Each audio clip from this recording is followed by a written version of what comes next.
Θα σας δείξουμε πώς γίνεται η σύνδεση του κινητήρα. Βγάζουμε το καπάκι. Όπως βλέπετε έχουμε μία γύρωση και μετά έχουμε το ρεύμα. Όπως είναι βάζουμε αυτά μέσα του ρεύματος και σφίγγουμε τις βίδες.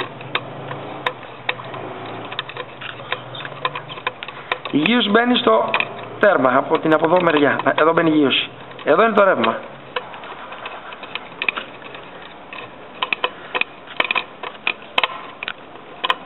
Μόλις λοιπόν βάλουμε το ρεύμα, περιμένετε, βάζουμε την πρίζα, μην το κλείσεις.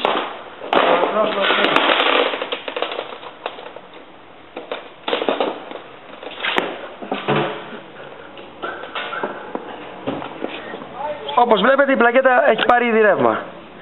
Τώρα κάνουμε δοκιμή να δούμε αν δουλεύει με τα κοντρόλ. Δεν δουλεύει. Τώρα θα μας αριθμίσει η Δήμητρα. Πατάμε αυτό το κουμπάκι για να κάνουμε διαγραφή των κωδικών πολλή ώρα. Έτσι. Λοιπόν, τώρα το αφήνουμε. Έχει γίνει διαγραφή των κωδικών. Λοιπόν, τώρα από εκεί και πέρα τι κάνουμε. Πατάμε μόνο μία φορά, το αφήνουμε και πατάμε ένα κουμπάκι. Ξεκίνησε. Έφυγε. Θα είναι να γίνει. Λοιπόν, τελειώσαμε. Τώρα αν θέλουμε πατάμε και το άλλο κουμπάκι έτσι και το ρυθμίζουμε. Αν θέλουμε όμως θα αντιγράφουμε μεταξύ τους. Αυτό τώρα λειτουργεί, αυτό δεν λειτουργεί. Πατάμε όλα τα κουμπάκια μαζί, γίνεται διαγραφή των control, αυτό που δεν λειτουργεί, και περνάμε αν θέλουμε τον κωδικό αυτό που λειτουργεί. Πατάμε το ένα κουμπάκι από εδώ, παίρνει τον κωδικό και τώρα πρέπει... Εδώ θα σταματήσουμε όμως. Λοιπόν, αυτό πρέπει να λειτουργεί τώρα.